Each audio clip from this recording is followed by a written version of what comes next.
Netcasts you love. From people you trust. This is Twit.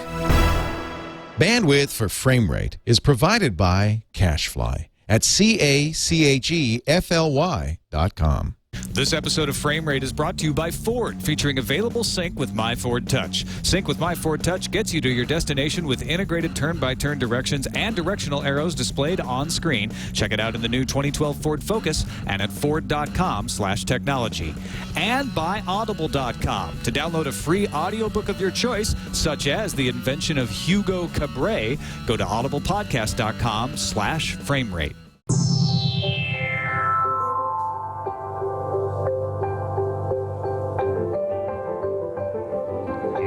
Touch you with a 39.5-foot pole. You're a vile one, Mr. Grinch. You have termites in your smile. You have all the tender sweetness of a seasick crocodile, Mr. Grinch. You nauseate me, Mr. Grinch, with a nauseous super nos. You're a crooked jerky jockey and you drive a crooked horse, Mr. Grinch.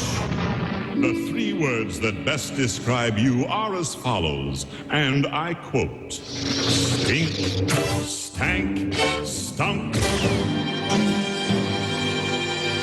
Wait for it. And what happened then? Well, in Whoville, they say that the Grinch's small heart grew 3 sizes that day. And then the true meaning of Christmas came through, and the Grinch found the strength of 10 Grinches, plus 2.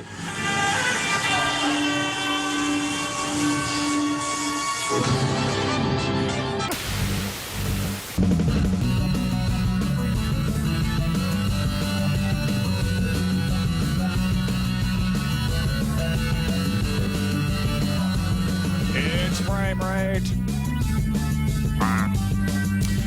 Welcome to Frame Rate, episode 54. I'm Tom Merritt. Hey, I'm Mike Rushwood. And look at that, it's Casey McKinnon joining us, actress, producer, host. You've been on Frame Rate before. You've been on NSFW show. You haven't been on Frame Rate before? What is wrong with us? Why haven't we had you on Frame Rate before? That is ridiculous. I don't know. I'm glad we have righted this great wrong. I was on that other show that you do where it's the future. Oh, Forecast. Forecast, that's it. Yeah. I'm glad you announced it now. They're changing the name of that show. It's no longer Forecast. It's that show that's about the future. Or it will. Well, we're actually doing them in reverse order. We do them from the future. So that was the original name that we will eventually see through time travel. Got it. So let's start off with the big story.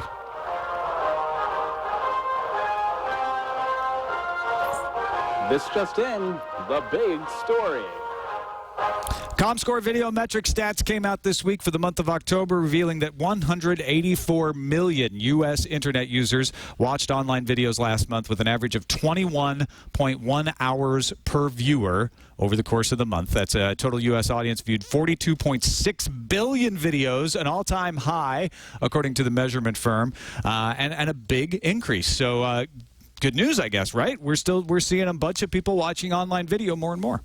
Well, and it's good news insofar as that this matches our predictions. This is the type of thing that we expected to see. 21 hours is a lot. We're talking, what, 5 hours a week now? It still pales in comparison to the way most people tend to watch traditional media. But this is a great sign as far as new media growing and expanding and people learning to accept it not as just, the land of BitTorrent and piracy, but instead its own proper way to watch content that you love.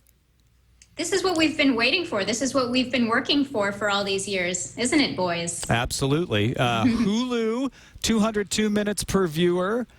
What is this? Vivo, 66 minutes per viewer. So the sites you'd expect getting the most minutes per viewer, Google's site's getting 424 minutes per viewer, and that's because of YouTube, right? Yeah, certainly. But and I'm seeing Vivo here in this list, but it occurs to me that Vivo, I don't know that I've ever gone to Vivo.com or if there is one, but I know every time I see Vivo, it's always, I wonder if they pulled out that as part of the YouTube, or if that counts the YouTube channel views, because obviously essentially, you know, the MTV account of New Media. That's where whenever I want to see a music video, almost always it's a Vivo account on YouTube. I guess the other side of this, though, is, you know, average of 21.1 hours per viewer per month is still far behind television. It's going in the right direction. But again, it takes a long time to shift all of the world's viewing habits, and this will be a glacial change, and the fact that it's continuing to plod onward and forward is a good sign. I mean, I'm okay with this. I would be actually, weirdly, I'd be skeptical and a little bit on edge if it turned out to be a massive shift, like all of a sudden people were claiming to watch 42 hours per month of television and video online, because that would reek of a fad, whereas this looks more like a sea change. And so I want to see these slower changes over time. Casey, should it bother us that the big, unique viewers are coming to Google, Facebook, Vivo, Microsoft? Is that a good or a bad thing? It's natural. Yeah. It's really natural. I mean, so many people are on Facebook, and the thing that sort of irks me about Facebook video is that you don't get good stats. So as a producer, if you want to put videos up there, you get total video views. You don't get to see what video people were watching.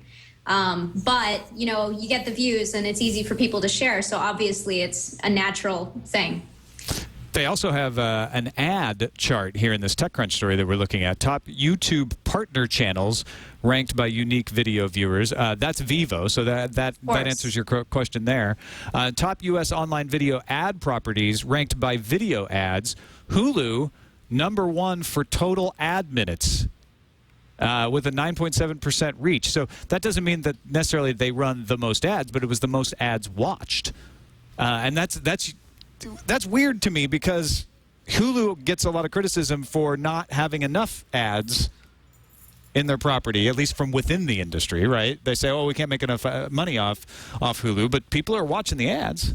Well, and we've said this for a long time, or at least I've been beating this drum. It's like, I don't understand why Hulu ads are regarded as second place to network primetime traditional TV. You get better targeted ads with more viewer involvement, and you get to see how many people are clicking on what and for how long and how they're watching. You get to control the experience by just about every measure I can think of. Hulu ads would appear to be a better purchase, especially if you care about the raw numbers. If you're maybe I'm thinking, my problem is that I think in terms of small businesses where you care about return on investment, and I would much rather buy ads on Hulu than traditional media. But when you're throwing $30 million at a stretch, then maybe it is, you know, you just don't see the value in such a small pile. But then again, maybe this is better indicating the change coming.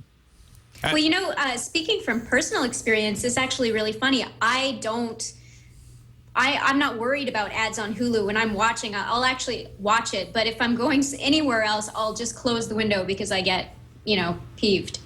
Why do you think I don't know what that is, but they're doing it the right way. Is it because the ads are within a television show and you're kind of trained to tolerate ads within a television show?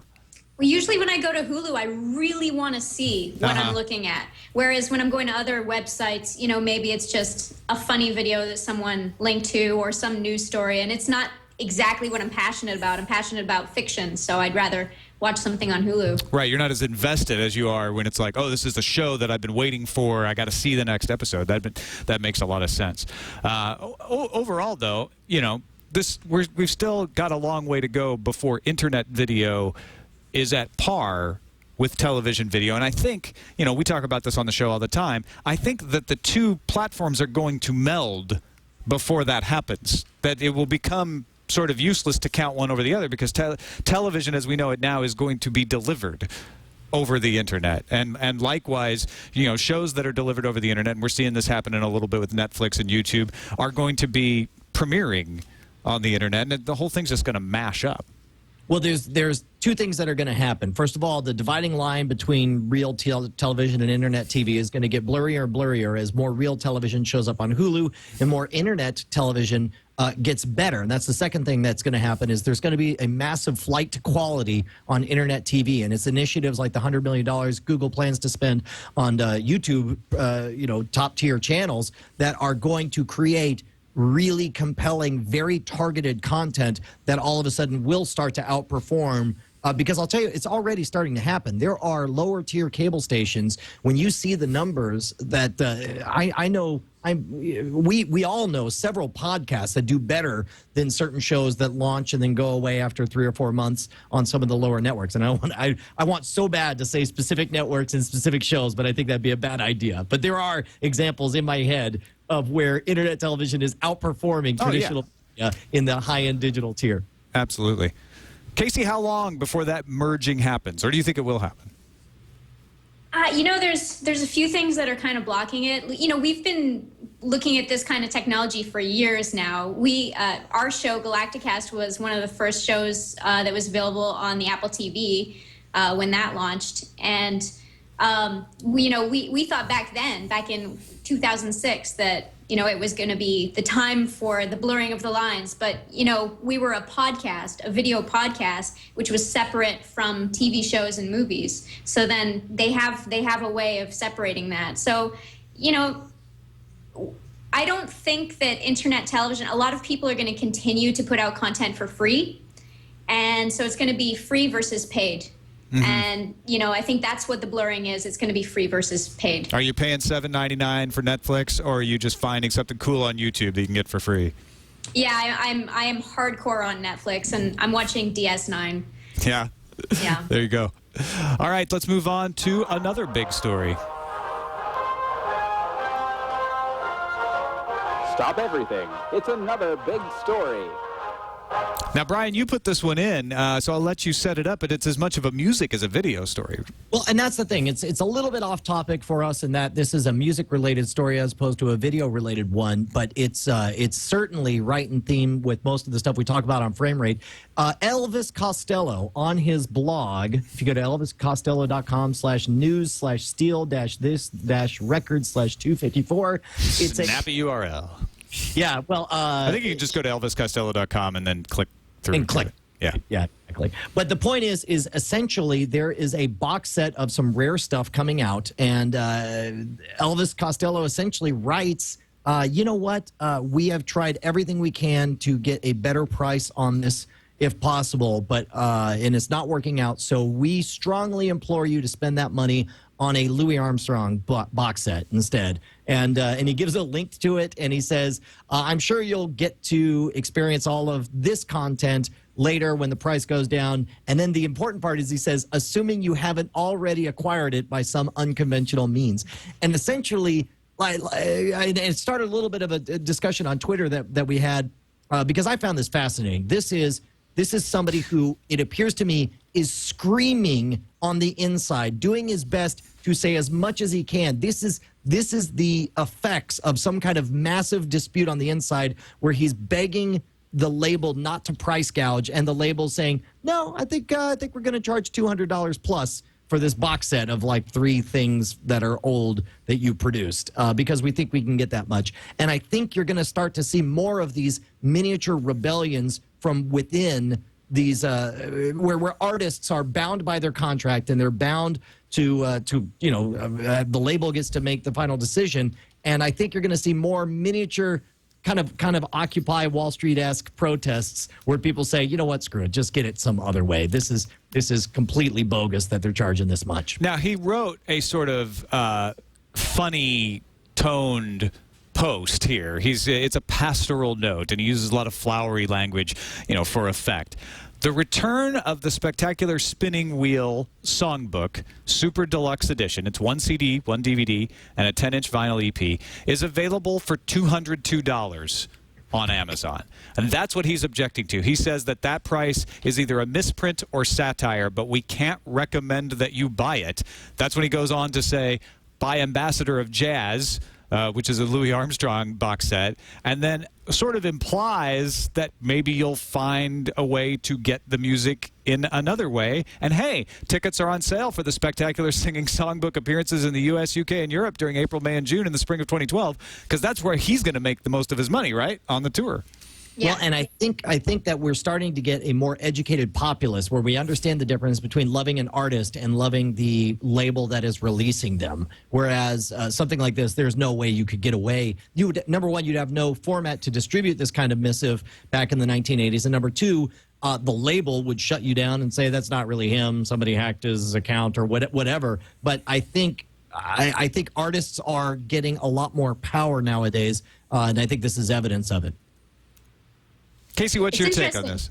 I had to read this like 3 times. I know, me too. I was like, what is he talking about? He's kind of passive aggressive, I guess. Yeah, a little bit. Very strange. Whatever, do what you want, you know? Well, and full disclosure, and Kuhan is nailing it in the chat room. Part of the reason I was so fascinated with this is because when we released the comedy album for the NSFW show, there was a mistake where Amazon had the price for listed at $18. We wanted it to be $1.99, and it literally took a month of us arguing with them till finally we just raised a giant stink and they dropped the price down to $1.99, and that's how artist hostile the entire environment is. Everything is very pro-label, so sometimes you have to make a stink in public in order to get your voice heard as an artist. I thought this was a really interesting example to see somebody so high up, so widely positively regarded, screaming out against his label. Well, and it's a DVD of the concerts from 2011, from early 2011, a CD and an EP. So it's a cool box set. I'd pay upwards close to $70 for that, but $200 plus. Well, they know what they could do. It's like, look, they I guess hire so, huh? talented people to figure out the maximum number of units sold at the maximum number of price you get. And again, like artists, they just want their stuff out there. I mean, you know, hell, I mean, for all we know, maybe he wanted this stuff to be out there for $1.99. Just give me something for my time. But meanwhile, these moneyed interests, they're the ones who squeeze everything out as tight as they possibly can. And again, you know, I understand where they're coming from, but I'm just saying, you know, as we've said on the show before, times they are a changing, you know? Wait, did you just make that up? I made up that phrase. That's poetic, yeah. In related news, I also have invented a time machine, and I plan to go back to 1960s and say it a lot. Say hello to my friend And change the title of Forecast. Right. Exactly. See, all comes full circle. It all ties together. All right, let's take a quick break and thank our sponsor, Ford, makers of Ford Sync with My Ford Touch. Sync is the in-car communications, entertainment, and connectivity system. Don't forget the connectivity part. That's what makes it so cool. It gives you audible turn-by-turn directions while you're driving. Where you want to go is told to you in a natural voice. Displays directional arrows on the screen so you can see which way you need to turn, all without having to go out and buy some aftermarket or integrated navigation system. You just talk to it, tell it where you need to go. And the coolest part, I think, is that when you're at home, you can use Google Maps. It actually works with MapQuest, too. From your home or office, plan a trip, save it to your Sync traffic directions and information system account. Then when you get in the car, use the voice commands to go to your saved route. So you can plan it all out, do that thing on Google Maps where you can drag the route around, see which one's got the best time, where the traffic is, all of that sort of thing, and then get in the car and say, take me to work or take me to that appointment that I saved, and Ford Sync will take you there. Ford Tech Nav Plus can give you traffic updates while you're on the road, too, sent to your mobile phone via text message. But because of Ford Sync, you don't have to worry about reading text message while you drive. You have it read it to you. Keep your eyes on the wheel and your hands on the road. No, wait, reverse that. Eyes on the road, hands on the wheel. But keep it safe. All designed to help you drive safely and get all the information you need. It's available in the 2012 Ford Focus. You can learn more about this and other technologies Ford is bringing to its vehicles at Ford.com/technology. We thank them for their support of Frame Rate. What do you say we move into Film Foul?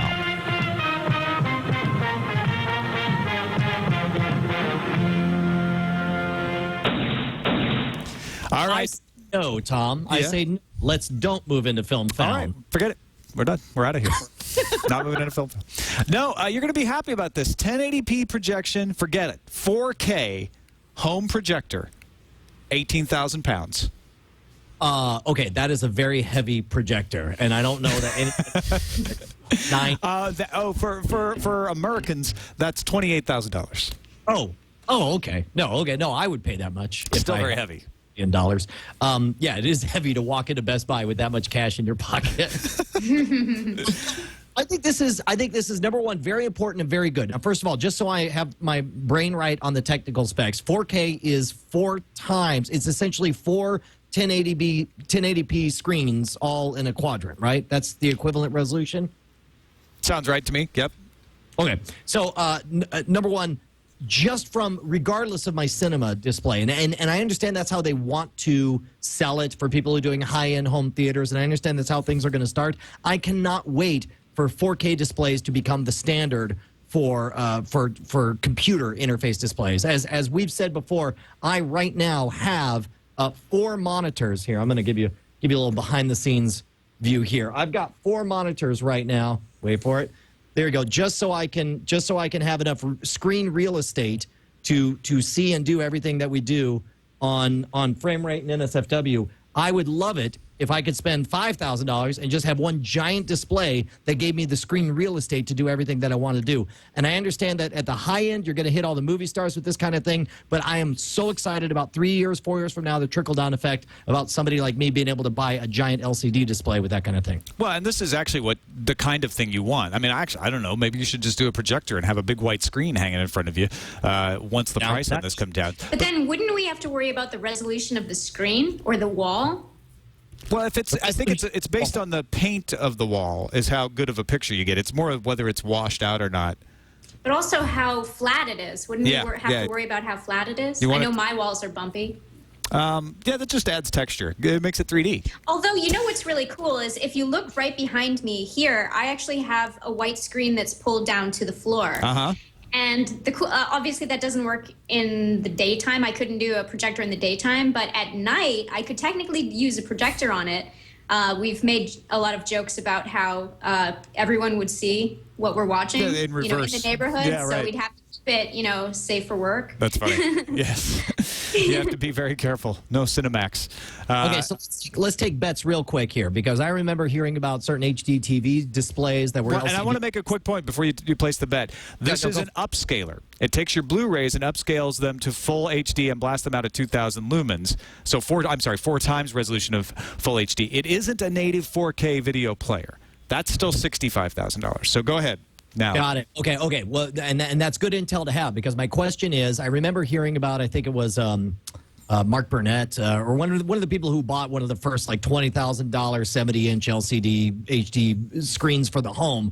How long until? And nowadays you can get a 70-inch LCD at 1080p for what $1,500? I think on Black Friday they had them for. How long until we see 4K available for the home, either as a projector or as a standalone LCD unit for under $5,000? Tom? 6 years. What? That's crazy. Okay, well, I'm basing it when Mark Burnett bought his was about 6 years before that happened for HD. Plus, you got to have the content. You have to have the content. We don't even have 3D providers of content hardly. You have 5 or 6 channels. 3D is going to come on. Chat room, I'm seeing anything from 6 years to 2 years. I'm going to go 4.5 years. No, wait, under $5,000? I'm going to say 4 years. It'll be under $5,000 for sure. Okay, how long do we have to wait until we get LCD walls? Because essentially that's what I want. Well, that's, I think that's essentially what we're talking about. I got to imagine any 4K display is going to be at least 70 inches large, and the bigger ones you're going to start to see, I don't know, 100 inches and more. Well, they're going to make those, but that's not what most people are going to buy because they can't fit them in their house. Well, you say that now, but I think Casey nailed it. You're looking at that Total Recall. Well, Casey's going to build her house out of them, is what she. Hells yeah. Heck yeah. As soon as somebody starts thinking in terms of why do I have all these windows when I could just have a virtual window to anywhere in the world I want, and then you start to, you're going to start seeing the Total Recall houses. Those stories are going to show up 3-4 years from now on the outliers spending the money to do that, I think. Meanwhile, back down to earth, it was big news last September when the HDCP key was leaked out, but Intel said no need to worry. You'd have to build an entire semiconductor plant to take advantage of that key.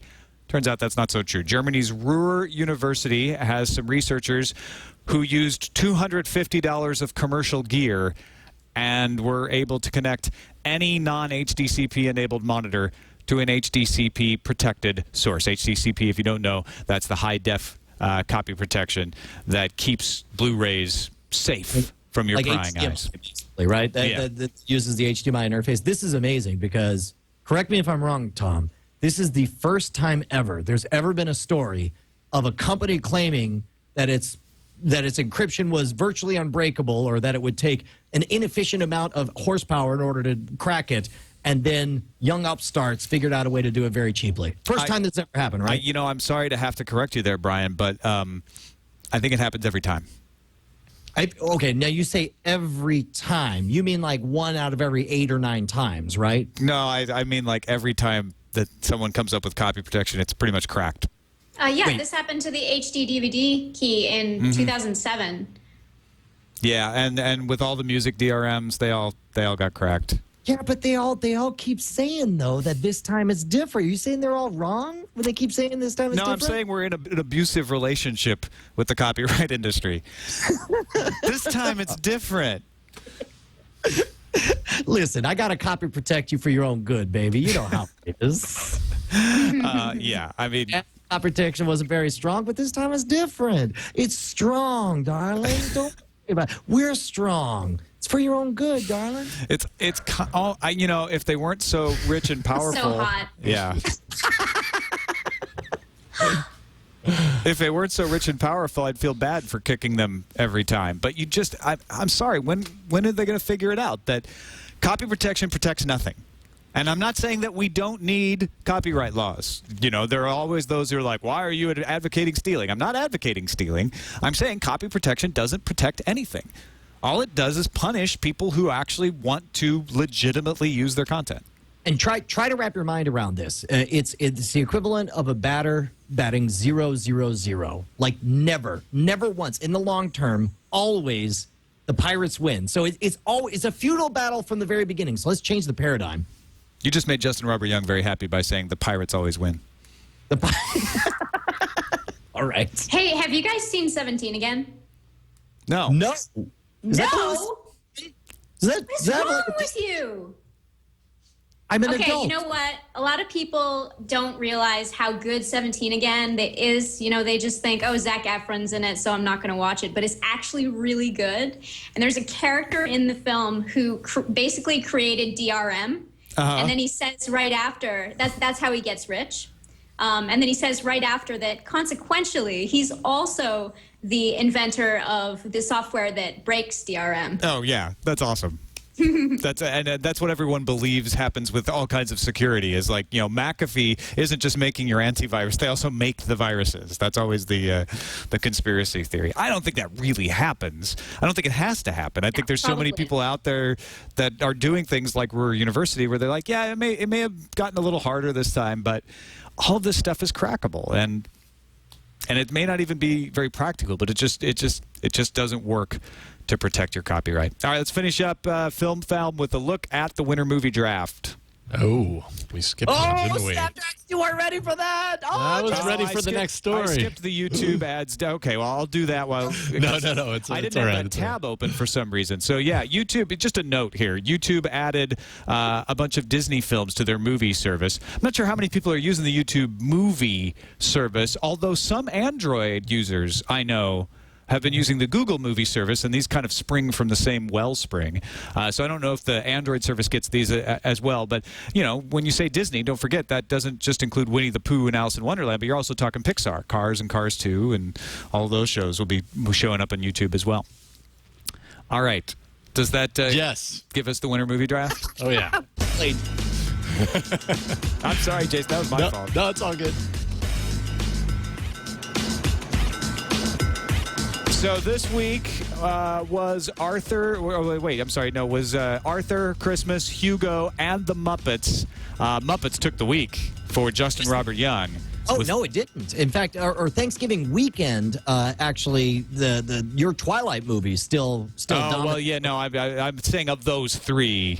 I'm sorry, I shouldn't say they took the weekend. You're right. Of those three, the Muppets grossed $42 million. But yeah, Twilight did me well. Put me up $223 million. So I'm a mere $80 million away from you, Brian, which means Alvin and the Chipmunks and Tintin either have to make $40 million apiece, and Twilight has to keep pace with all the rest of your movies, Or I'm toast. Well, and I'm done. I'm out. Arthur Christmas, I'm hoping for a Christmas swell. I hope it becomes one of those perennials that continues to make me money week over week. I don't think that'll be the case. I think this is my last week at #1. I think it's a race between you and Sarah. You, because obviously your first pick with The Twilight has been very, very effective. You're about to take #1 with one movie alone. But also Sarah has the most movies. Yep. And is still a contender, so I think Sarah's got it. Yeah, she's last place right now because she's had one movie, The Rum Diary, go. I mean, that's hardly a test. Although, no, she got Hugo as well, which was, fairly disappointing at $15 million. But her last 2 movies are coming. They're strong. Girl with the Dragon Tattoo and Mission Impossible. This coming week, on December 9th, we've got New Year's Eve, Glenn Rubinstein's movie, and The Sitter, Justin Robert Young's movie. So that's good news for Justin Robert Young's The Muppets and The Twilight Saga, because I don't know. What do you think, Casey? The New Year's Eve movie and The Sitter, are people going to go to the theaters to watch those? I wouldn't. Yeah. Sorry. I think that's a representative sample. I saw the ad for New Year's Eve, and not my kind of movie. Sorry. I think probably it's plenty of people's kind of movie, but just not enough. Well, and I haven't even heard of The Sitter. Who's in it? Like Zach Galifianakis or something? Because that might be interesting. No, Zach Galifianakis. He's in The Muppets. It's Jonah Hill. I know that, yeah. Jonah Hill. He's that kid in The Muppets that they don't know who he is, right? Yeah. No, that's that kid from Modern Family. Oh, no. Oh, that's that kid. And he's, yeah. Am I? Yeah. One person who knows where anything is. So, Jonah Hill. Oh, but he is a big guy. Long story short, Brian's totally hosed. This will be his last week at #1. Tom is my prediction for the winner, and I love watching what I'm now more into watching how the chat realms competition goes, because they of course get to pick all their movies after we set the prices, and so that's a lot of fun to watch. I'm just cheering for Alvin and the Chipmunks now. Let's move on to Tube Tops. This news just out today. Verizon Fios customers can now sign up. They won't get the service for a while, but they can sign up for new Xbox 360 service that lets them control live TV through the Xbox. You have to be an active Xbox Live Gold subscriber. And through the agreement, customers who sign up for the service will be able to watch something like, I thought it was 200 channels, but I'm looking for that to be sure. No, it's not 200, not even close. 26 channels. MTV, Spike, Food Network, Comedy Central, those kind of channels. So essentially, you could take your Xbox, you hook it up to your Verizon Fios connection, stick it in another room, and you've got 26 more channels that you didn't have in that room before. But I'll tell you what, though, that 26 channels, that's going to be a fundamentally different experience. I mean, look at this. Look at this. Imagine watching TV this way, where you just wave your hands and talk at your robotic butlers. This is a fundamental Right, because you're using Connect. True. Yeah, exactly. This is the epic TV experience. Now, personally, I'm in favor of taking more time to release it with the expected experience 100% in place, rather than just kind of half-assing it and throwing it out there. I hope this blows people away and they act like this is the one bubble of TV they care about and everything else is stupid, where you're still using Time Warner's dumb DVR system. I'll hold what I think. Casey, you don't look impressed. So, these are channels they already have, right? Right. On their DVR. Well, and they have to pay this much money. What is it? It's $80 or $85? Well, they have to pay for an Xbox Live Gold subscription. It's $90 for the triple play package, which actually throws in a 12-month Xbox Live Gold subscription for free. So you'd have to pay for it anyway. It's just saying, as part of this package, if you're an Xbox Live Gold subscriber, you'll be able to watch 26 channels on your Xbox. But it's a backhanded deal is what we're talking about. I kind of think so, yeah, because it's only 26 channels. It's the same with Netflix. It's the same with Netflix. When you're on a PS3, you don't have to pay for a membership on, what's it called? So, yeah. Because I'm an Xbox girl, which is... Now, hold on. You guys aren't Xbox Gold subscribers anyway? No, I actually am, and I don't have a PS3, but someone was telling me that if you have a PS3 and you have Netflix, you don't have to pay extra. You don't have to buy a membership in order to make it work. So Netflix on Xbox is actually more expensive because you have to buy that gold membership because you can't access Netflix, in other words.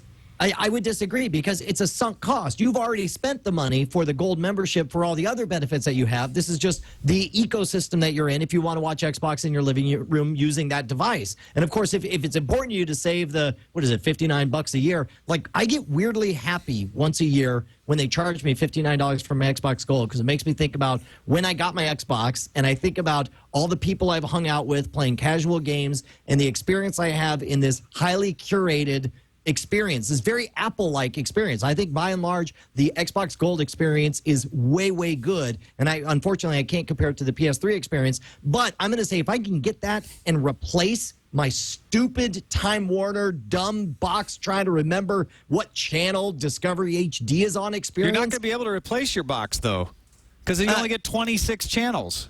It'll be all I need. I see Cartoon Network's on there. I see CNN, so I get my news. I see HBO. That's it. I'm done. These are all the channels I care about, and I can do it waving my hands, talking to my robotic butler. This is, and you have no idea the rage I have against stupid UIs with these free stupid DVR boxes that they send out with most of these cable companies. But they're going to make you have one of those boxes anyway. They're not going to let you just have the Xbox. Exactly. Well, no, you'll have to have a cable subscription, but you can give up because those boxes, they cost you $6, $7, They're going to make you have one of those to have your subscription. You know that, right? No. You can have because the Xbox is supplementary.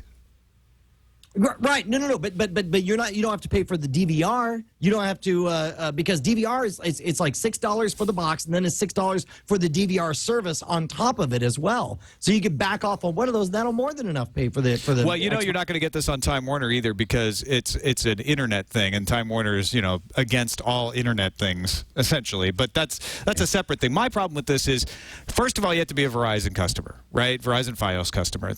Internet customer. Second, you have to be a Verizon Fios TV customer. So you have to be both. You can't have Direct TV and Verizon Fios. You got to be Verizon Fios TV and Verizon Fios Internet. Then you have to care about those 26 channels, which you do, but not everybody's going to care about those channels. Then you have to already be an Xbox Live Gold member, which a lot of people will be, but not everybody. I mean, it just keeps getting narrower and narrower and narrower.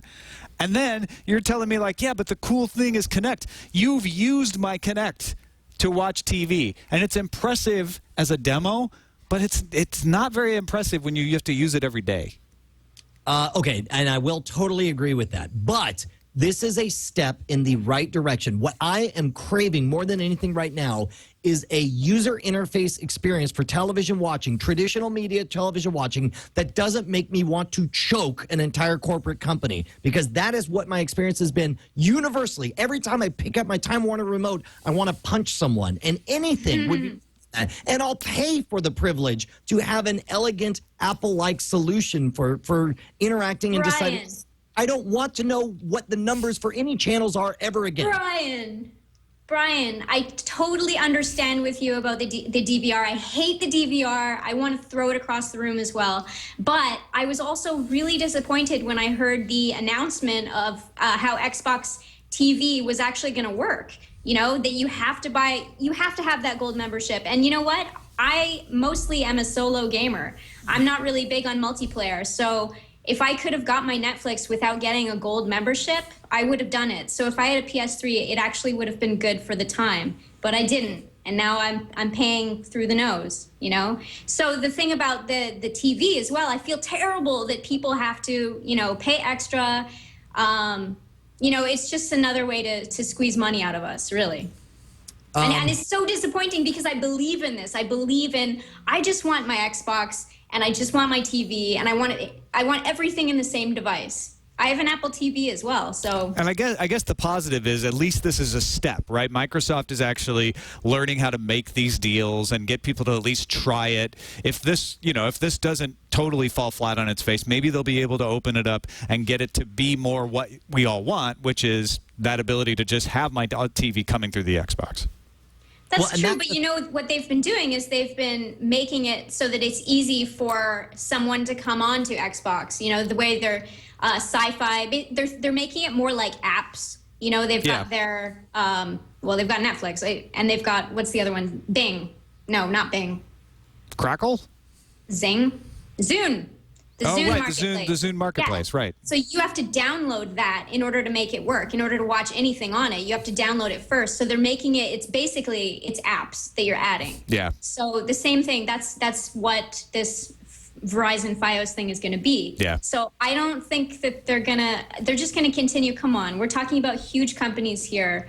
They're going to continue to put just layers upon layers. They're not going to clean things up. All right, so real quick, before we wrap this up, and I know we got to move on, but in the chat room, a Theory asks, isn't cutting the cord primarily about cost? I could not disagree more. It has nothing to do with the cost. Well, for a lot of people it is, but for you it's not. Exactly. For me, and maybe that's one of the interesting things about this show, because I don't know if you and I are on the same page in that respect, but I will pay more for the premium experience of giving up the old way that we do television universally. Yeah, mine is less about cost than more about choice and convenience and being able to see the things I want to see when I want to see them. Right. I don't know about you, if that's true for you, Casey. Well, you had a discussion a couple weeks ago about, dropping cable. And for me, I would definitely drop my cable if every channel that I wanted was on, available to me, that I could pay them directly. But, HBO, I still can't pay them directly. So that's really the boat I'm in. I'm waiting until that's all available. They need to figure that out. Yeah. Apple may have figured this out. I don't know. That's what a lot of people think. Over at Jefferies, analyst Peter Missick suggests that Sharp is retooling their production line so that its factory in Sakai will specifically manufacture LCD panels for Apple's television. Now, there's no official word that Apple has a television, but Steve Jobs apparently mentioned it to Walter Isaacson when he wrote the biography that they'd cracked the TV. There's been rumors about this for years and years and years, and it looks like, according to this analyst, it will go into commercial production by February 2012, which means we could see an Apple television by mid-year, and Missick even says that everybody's scrambling to figure this out before Apple goes public, because mainstream TV manufacturers are likely to be at least 6 to 12 months behind an Apple television. What do we think? I mean, this is this is the next of the myths, right? For years, we had the myth of Apple doing a phone, and everyone said, no, they're not going to do a phone, and then they did a phone. And then the thing was a tablet. No, they're not going to do a tablet. Television is matching the same thing. We've had years of they're going to do a television. Everybody's like, no, they're not going to do a television. Now it's starting to have that feel that the iPhone and the iPad had when we were getting within a year of their announcement. Best bets on what an Apple television would be? Casey? I really hope that it's, I can pay networks directly to get their content. So like I was saying before, I would like that sort of thing. Or even shows, just get shows, pick exactly what I want to see and pay for that. And built into the TV, obviously. But I did hear a couple of months ago, which concerned me, was that they were going to bigger companies like Time Warner Cable and Verizon. So they may just do the same sort of thing, having apps, just like Xbox is doing. Yeah, so because the cable industry is going to fight this tooth and nail. The perfect idea would be what you're saying, which is Apple or somebody else makes a device that allows me to pick, I want these shows, and then I pay for them, and a little bit goes to the service provider, and the rest goes to the production company, or the person, the entity supplying the television show, and that's it. And the cable industry doesn't want that to happen at all because it cuts them right out of it. All right, so think about this real quick. Let's say that the Apple TV is sold on the idea that the UI is fantastic and that you just essentially communicate directly. What if Siri's built into your TV, that kind of thing? But what if, as a back end, it notices, they're like, if the TV suddenly says, hey, I noticed that you really like The Walking Dead, but you don't seem to watch anything else on AMC. In fact, you don't seem to watch anything on your extended cable plan. You realize that you would save $5 a month if you just bought these episodes from iTunes rather than getting them through traditional media. You want to make that change? Like, that would be such a coup, something so amazing where it could analyze the actual usage patterns and make the decision, or help you make the decision on what would have you paying the least and giving you the most flexibility on your programming.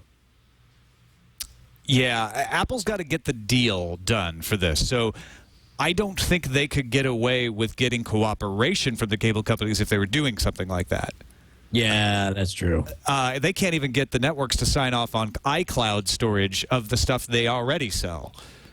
And that's something you're buying that's DRM'd that essentially works like iCloud would work off your home server, but the networks won't let them push it into the cloud. They just fear that too much. So I can't quite see what the industry will let. I can come up with all kinds of great ways that Apple, in their tradition, would make it work so that it would be great for me. Right. I think the stumbling block is going to be the industry. Yeah. Absolutely. No, I definitely agree. And I think that Steve Jobs really wanted to do something that was more open. And I'm afraid that it might just, with the new CEO, they might go a different route. And it's really tough that you're dealing with an industry that has major gatekeepers and so many contracts and layers upon layers of, everything. So there's a lot to go through. And if you read the Walter Isaacson book, he details how the music industry was brought to the table, and it was through Jobs' force of will and trickery that he negotiated those deals and sort of, not hoodwinked, but he pulled some smooth moves because they didn't want to do a deal with him, and he got them to do a deal. He's not around anymore. Even he couldn't get them to come to the table in the last couple of years he was alive. I'll be curious to see. Well, I'm not saying it's impossible, but I'll be curious to see what happens. Meanwhile, Lenovo is one of those manufacturers who wants to actually get to this game faster. And in the first quarter of 2012, they've announced they'll come out with La TV. That's like Lenovo TV, not French like Le Car. It's LETV, an internet-connected display that will integrate with the Lenovo cloud and give you access to 200 gigabytes of storage in the cloud that you can then, with your Lenovo desktop and your laptop and your Lenovo smartphone, move all your television between all of these devices. Good that there's more players. Welcome to the party, Lenovo. Yeah. Hope you rock. Exactly. Break a leg. Break a leg. All right, let's take a quick break. This episode of Frame Rate is brought to you by Audible.com, the internet's leading provider of audiobooks with over 100,000 downloadable titles across all types of literature, including fiction, nonfiction, and periodicals. For listeners of Frame Rate, Audible is offering a free audiobook to give you a chance to try out their service. I use it all the time. Listening to 1Q84 right now on my ride in. Are you really doing 1Q84? I'm doing 1Q84. Oh, it's fantastic, isn't it? I'm on the last part right now. How far into the book? I'm only on the second part. I'm way early, and it's a gargantuan title. But it is way, way big. And it's got that hard to reach. It's something that Stephen King does very well in The Dark Tower. It's dreamy, and it's sort of, you shift from one area to the other. You're not sure how you got there. Does a really good job of capturing the idea of alternate worlds without getting bogged down in a bunch of the science stuff of it. It's got a very unique voice that I think is going to haunt me for years to come. I'm glad that I'm reading 1Q84, and it was free. Exactly. When I signed up for the Audible account at audiblepodcast.com/framerate. Another audiobook that you may consider is The Invention of Hugo Cabret, the book on which the movie Hugo is based. So you can actually listen to it before you see it in theaters November 23rd. Or what came out November 23rd. So you can listen to it before you see it in theaters if you go see it now. To download that audiobook or any audiobook you want for free, go to audiblepodcast.com/framerate. That's audiblepodcast.com/framerate. And we thank them for their support of Frame Rate. Let's take a look at what we're watching. Let's not take a look at what we're watching. Let's talk about what we're watching, because we'd just be watching it if we took a look at it. Casey, we'll start with you since you're our guest. You've got a good long list here. What's some of the things you're into? Well, obviously I saw the Muppets this weekend. As we did, yeah, as well. And the weekend before, I saw Melancholia and Haywire. Now, of the three, the Muppets stands out as being a little different. Yes. Did you like them all three, though? Yeah, I did.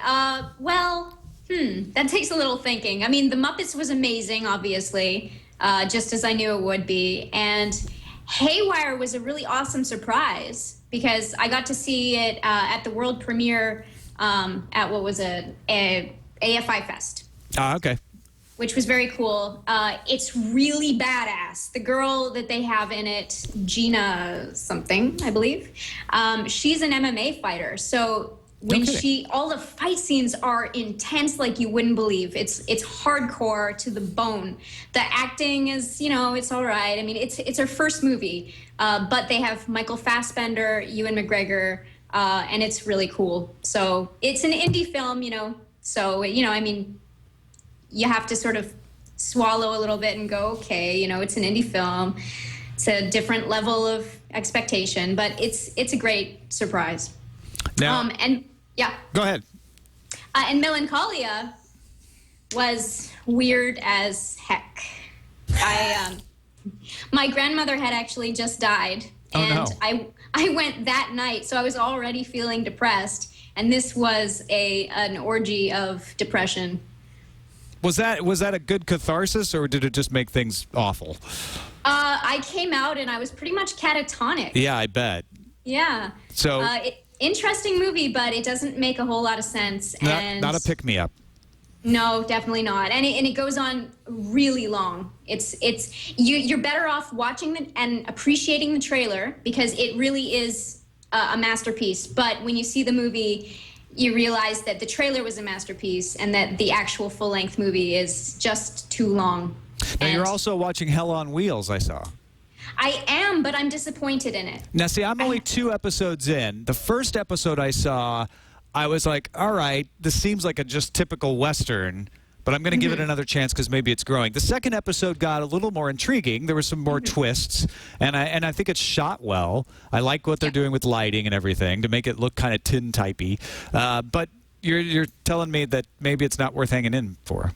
So I'm up to date. I've seen 4 episodes so far, and I'm still waiting for the story to kick in. And that's really the big frustration of it, is that it looks beautiful. They've got some really great wide shots, but when it comes down to it, and I'm really intrigued, but nothing has really come out of it yet. And so I'm kind of going to wait until next week, after the 5th or 6th episode, because you know how there's 10 episodes in this season. So I figure some crap's got to go down by next week. Yeah, right? Because in the middle of a season, usually there's the all is lost moment, and I'm sort of waiting for that, Yeah. If it doesn't come, I don't know how many episodes I'm going to stick in for. All right. Brian, you got anything to add to what you're watching? Watch the Muppets real quick. Gotta say, first of all, the Muppets, it deserves to make $1 billion, and it kills me. It's morally wrong that Breaking Dawn made more money than the Muppets. The Muppets is the greatest thing. It's pure, unadulterated joy injected into your eyeballs while you're freebasing more joy. You know who was not that impressed with the Muppets, I hear? It was Leo Laporte. Really? Yeah. Well, it's about time that we outed this. Leo Laporte is, in fact, a robot. The man we know as Leo Laporte apparently passed away in 1978. No, he wasn't trashing it or anything. He just didn't see why we were getting so excited about it. And I think it is a cultural thing. If you watched, not a cultural thing, but an experience thing. If you watched The Muppet Show growing up, you're going to love this movie. Well, and here's what I love most about it is one of the themes throughout this are the Hollywoodized version of what a 21st century executive would say the Muppets needs to be in order to be a success is essentially the villain of this story. And it's so great that instead the Muppets are the Muppets. And it's funny from the get-go. It's a pure joy. I did not know this, but Brett McKenzie of Flight of the Conchords was in charge of all the music on this. He wrote 2 of the songs on it. It is a blast. And what was so great, I found myself inexplicably crying 3 times during this. And wow. Me too. I mean, it was like when they recreate the opening to the Muppet Show. It was like a sucker punch of nostalgia right between the legs. It was unreal how much I love this thing. It was fantastic. And Casey, you agreed, right? And did you watch the Muppet Show? Yeah. Oh, absolutely. I mean, we're huge Muppet fans, and we actually made a video called Heat Fozzie, which went viral in like 2006. And it was a Muppet action movie trailer. So we're huge Muppet fans. So we went to see it this weekend, and it was amazing. The funny thing was, during the first song and dance number, I saw Jason Segel, singing and dancing, and my first thought was, my God, I've seen him naked. How did guy that made a movie in the nude. Yeah. You know, make a Muppet movie Now he's for a kids. Muppet man, Muppet brother. We'll talk about Walking Dead in Spoiler Zone after the end of the show. But before we move on, I see that Casey put New Girl down. Oh, yeah. You like it? Oh, so much. I'm so passionate about New Girl. And every time someone disses it, I feel personally hurt by it. Because, wow, it's such a good show. I hate comedy. I hate comedy so much. And I'm always like, you know, watching TV and being like, oh, God, like groaning and my eyes are rolling to the back of my head. But New Girl is actually really funny, really real. She reminds me a lot about myself because she sings random songs every once in a while. And I sing songs about random things throughout my day. Yeah. I actually did a shoot the other day where in between takes, I kept singing about whatever we were talking about. So I'm definitely the girl in New Girl. And, you know, there's a lot of people criticizing it because it's Zooey Deschanel. And for some reason, they just don't like Zooey Deschanel or they think that she's a hipster. But come on, I mean, she's adorable. She's hilarious. And the characters in the show are so good. All right. There you Bonnie, go. Wait, Bonnie the Invisible Wife is definitely in love with New Girl as well. I like Zooey Deschanel. I like the New Girl, too. I'm not afraid to say it. Let's move on to Interferon. Retrovirus, Jeff Goldblum. We will get you someday. So I discovered this Google Street View short called Address is Approximate on Sunday or Saturday morning. I was waiting around on Skype to do the Phileas Club with Patrick Beja, so I sent him the link. I was like, hey, watch this. He said, I hate it. What? How could you hate this? Did you watch this, Brian? I watched it, and I got to admit, I saw it, and I thought, oh, that's kind of cute. And I didn't really even think to put it in the doc. But then when you put it in there, I went back and watched it again. And I'm like, I guess it's kind of cute, I guess. I don't know. I feel the same passion you guys have. And I understand. Maybe it's the fact that it's the novelty, that it's tied to a Google application. I mean, this could be an ad for freaking Google.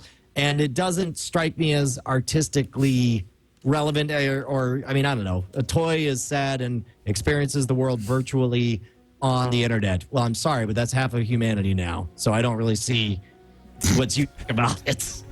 Tom. Yeah. What the hell is wrong with these people? Brian? This was so good. I had so much fun watching this. And I think the best thing about it is that when you're watching it, I actually thought that they were using video footage from Red Dead Redemption and from Grand Theft Auto because it looks, the way they've animated, and used Google Street View, like right there on the screen, it looks just like Grand Theft Auto. It's amazing.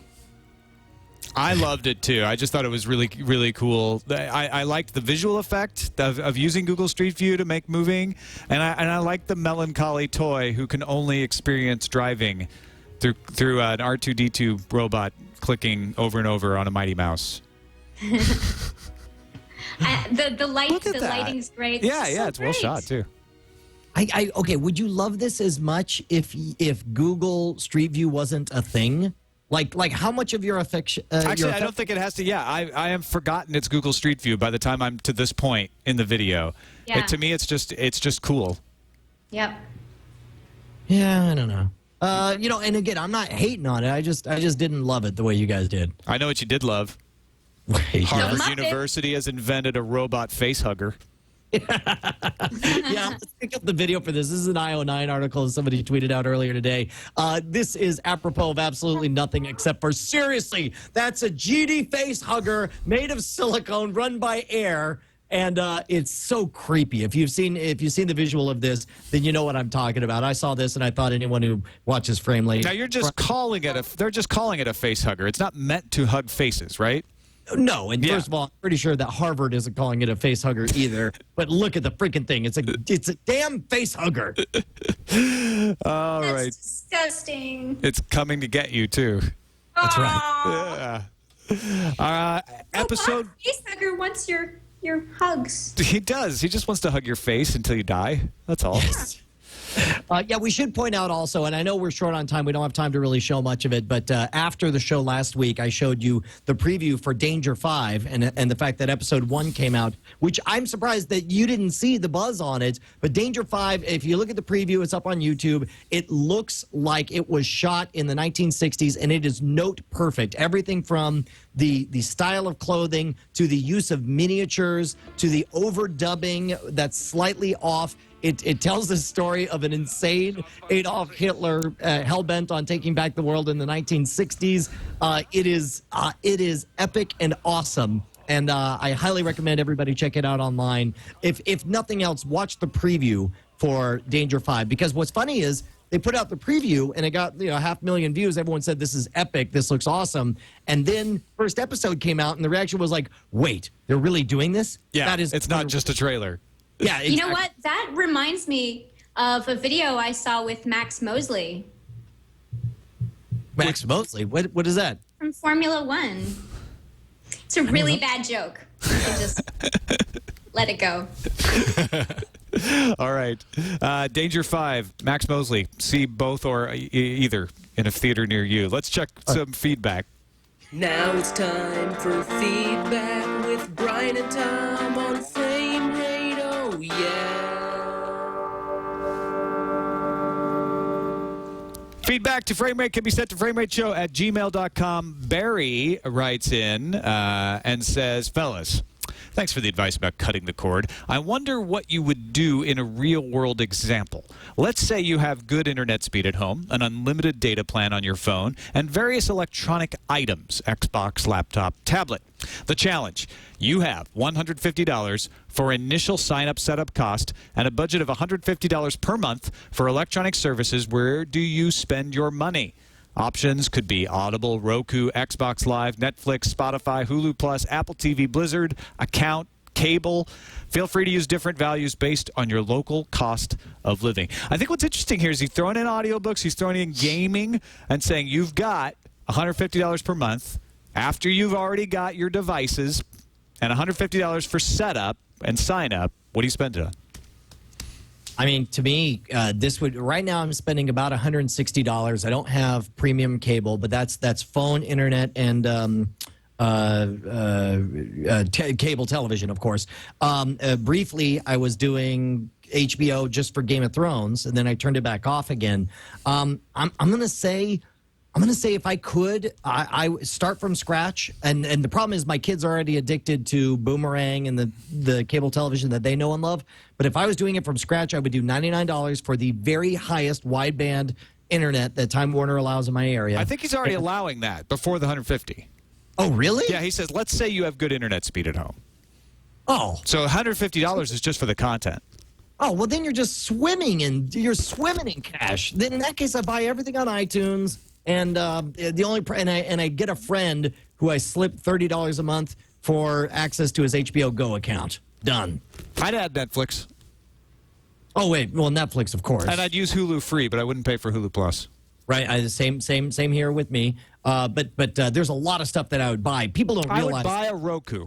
I would buy a Roku for $50 as part of the setup cost. He gets to get $150 for setup, and then I would use that to be able to purchase Amazon. As well as watch my Netflix. Well, yeah. No, because I want Amazon access, so I'm going to have to buy a $99 Apple TV as well. That's going to get rid of your $150 right there. Well, but only for the initial setup, right? Right. And then, I guess I could if I have an Apple laptop or even a regular Windows laptop, I can hook that up to the TV to watch my iTunes. And then, yeah, because I want the flexibility to buy something either on Amazon or iTunes because sometimes they're cheaper in one place or another. Gotcha. But again, you're going to be nickel and diming. You're going to save. You're not going to save that much enough to where maybe you'll get like one more movie a month by picking one over the other. Yeah, but sometimes one is available on one and not the other. Okay. All right. No, that's the other thing. And by the way, I spent hours completely futile on a quest to get the Fantastic Mr. Fox in any digital form whatsoever. iTunes, when you did a Google search, it popped up on iTunes, but then you went there, it's like, not available anymore. Yeah, and they yanked it. There was no legal way for me to buy this for my kids outside of buying a stupid chunk of plastic, which was not going to happen. Who buys plastic anymore? But then again, the Blu-ray for Fantastic Mr. Fox was fantastic. It was probably better than just watching the movie because you got to see exactly how they made it. So, hey. That's why they yanked the digital, I bet, is to push people towards Possibly. the Blu-ray. Yeah, makes sense. Yeah. All right, next email, Brian. This one here, Brian, I'm sure you've seen this, but does this make your decision to cut the cord any easier since your main concern was allowing your kids to watch TV unsupervised? Sandy from St. Louis, and it's a link to netflix.com/kids, which is, I guess, something they just launched. Either that or I'm an idiot and never saw it. This is amazing. This is in every way what I was looking for. In fact, I read this letter and I immediately set the kids up. I kid you not. I walked out of the room. I came back an hour and a half later, and I sat there watching as my 4-year-old daughter was running the mouse, clicking, advancing from story to story, completely without me. And I knew that everything in that ecosystem was going to be appropriate for them to see. I watched them jump from Johnny Test to Penelope's into Good Luck Charlie. Charlie? Yeah, whatever it is. One of those Disney show things. Yes, the answer is yes, a million times over. Yes, this definitely makes a difference. And after watching them play with it, I asked, hey, would you guys like us to bother to set stuff up on the Wii so that up in your television upstairs, you guys can access Netflix? And Penelope's eyes, even though we're talking about the difference between the 55-inch television downstairs versus this 24-inch CRT that the Wii's hooked up to, her eyes lit up. And the idea of her having ownership of her own television shop through the Netflix Kids experience, like, yes, the answer is yes, a million times over. I think we did mention this on Frame Rate briefly. I didn't pay attention to it. I think you read the article about it. Watch the show. You gotta learn. But I actually experienced it, which was fantastic. All right. Thanks, everybody, for listening or watching. That's the end of the show. We will do a Walking Dead spoiler zone afterwards, so if you don't want to be spoiled, this is it. You'll want to stop the show like when the theme music plays. Casey McKinnon, such a pleasure. It's so great to have you on this show. I've been a fan since the Galacticast days. Let folks know what you're up to now, where they can find you online. Well, I have something really, really awesome coming out on Monday. So if you'll just watch my Twitter feed or my Google Plus feed, it's going to be all over there on Monday. I'm really excited, but I can't tell you what it is because I'm sworn to secrecy. I'm excited now, too. Casey McKinnon is your Twitter feed, as well as Google Plus and CaseyMcKinnon.com. So check it out. Very exciting. Monday, we'll find out what's up with Casey. That's it for this episode of Frame Rate. You can find us on the web at twit.tv/FR and email us, framerateshow@gmail.com. We'll see you next time.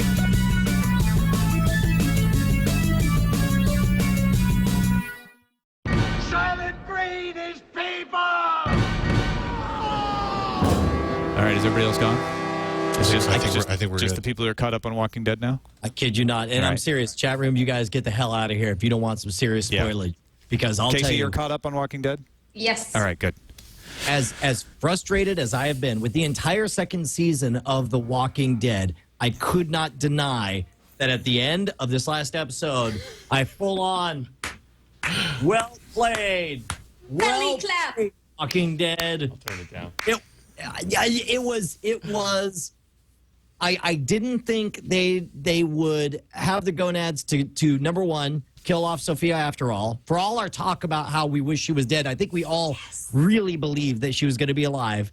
And the extra tidbit of having her be in the freaking barn the entire season long was fantastic. Fantastic. It does not justify, it does not make up for how slow everything has been up until then, but it has renewed my enthusiasm. Watching Shane go off the deep end and totally lose it, watching Rick step up to the plate and being like, all right, you bastards, guess who does belong calling the shots? It's me, the guy who has the gonads to put a bullet in the head of a 10-year-old. I mean, it's a 10-year-old zombie.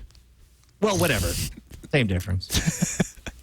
I agree. I was. You really hate Shane after this episode. I mean, they have taken all his redeeming qualities and just crushed them and thrown them away, which is great. You want to have that kind of evil character, and it's kind of interesting to me that it's Shane, compared to the comic book.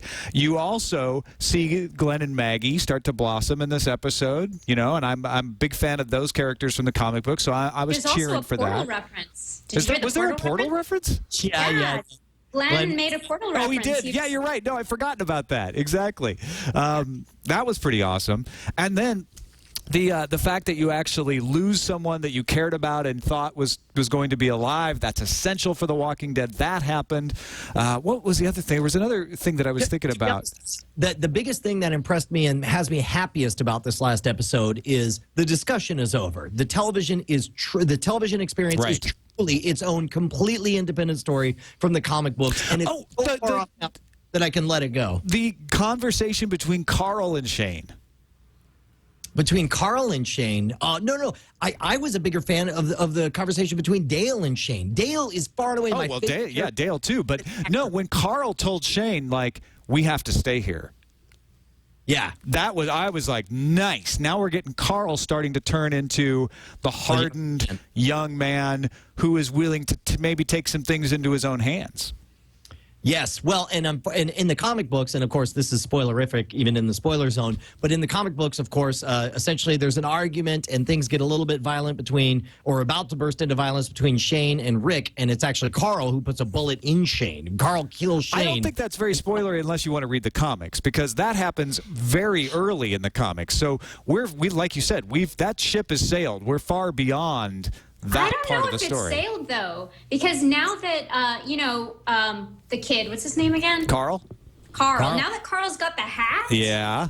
And he's got the gun, and he's trained to use it. Yeah. Come on, man. It's coming. I really think that it's still going to happen. Yeah, no, I agree. But it's going to be Especially now that Shane is a bad guy. It's just going to get worse from here. Does Shane live through the end of the season? You asking me? I'm just throwing it out there. Oh. That actor's really hot, so they might want to milk it for a little while longer. But I honestly think he's going to go at some point. So maybe season finale. Yeah, I kind of think so. Yeah. I kind of think season finale. The actor who plays Shane may be hot, but I'm telling you, Shane's earlobes needs their own Twitter account, and I tweets every single episode on The Walking Dead. I don't really notice his earlobes. Why do you? Oh, get on! It's out. Are you kidding? He looks like I know what you're talking about, but I like his nose. He's got a big, sexy nose. He's a big, squashy nose. But okay, so do you still like Shane, Casey? Like, as hot as he is, as jerky as he's being? Oh yeah. Really? Talk asshole to me. Okay, I met him in person at Comic-Con 2 years ago. And I was really shocked at how hot that guy was. And when he shaved his head this season, oh man! But you're talking about the actor, and I'm talking about the character. But come on, he's a bad boy. He's just getting worse. Yeah. He had sex with the blonde chick. Here's the thing, Casey. If you want to talk in terms of interesting characters, I'm way more fascinated by Daryl. If I have to choose. Me too. This episode, there'll be 5 extra minutes. It'll either be a Shane story or a Daryl story. I'd much rather see a Daryl story. Daryl's story is the most fascinating contribution that the television show has made. I 100% agree. I think for me, it's Daryl and Glenn. The two of them are just fantastic. I love Glenn. I'm a huge Glenn fan. And I think Daryl is why Shane won't live to next season. Because Daryl's set up to be your flawed guy. He can be your bad boy next season.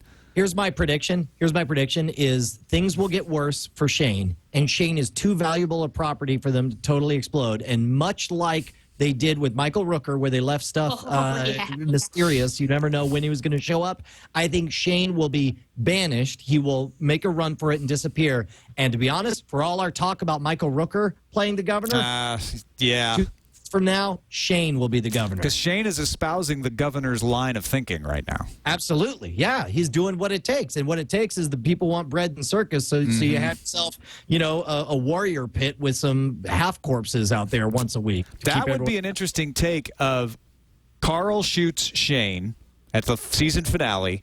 Shane escapes. We don't know. We don't see Shane die. So we go into the next season not really knowing what we assume Shane probably died, but we don't really know. And then another season after that, he comes back.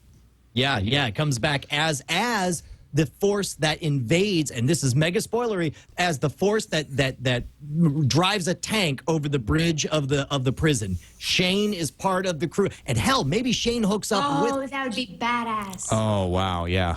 Seriously, right? And you have full-on bad guys doing what needs to be done, in the name of survival. Come on, man. That would be epic.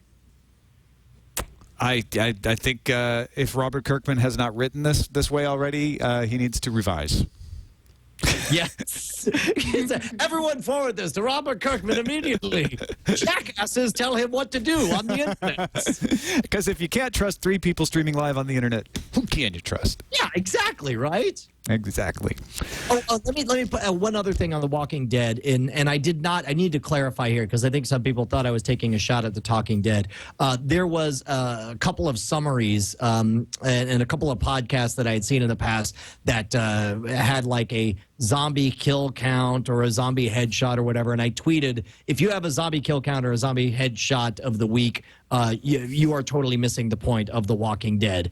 And I thought this was a universally accepted fact. I didn't know that The Talking Dead apparently does have one of those. Oops. And first of all, I'm convinced that the Nerdist Chris Hardwick had nothing to do with it. I think that sounds to me like an AMC producer. So you're in a blood feud with Chris Hardwick. Go ahead. Okay, thank you. But furthermore, I honestly think I did not realize that until on my comments on the Google Plus, somebody said, yeah, this ain't Zombieland the series. This is The Walking Dead. It's about the living people. And then all of a sudden I realized, oh, crap.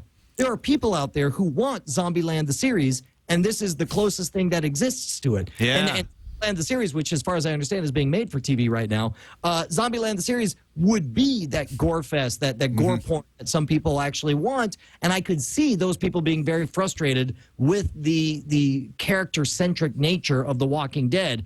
But personally, I'm like, I'm sorry that there's no other game in town, but this isn't even playing the game that you want, guys. I mean, this is playing its own different thing. All right, that's it for the Spoiler Zone. It was Spoiler Zone. You've been warned. We'll see you next time.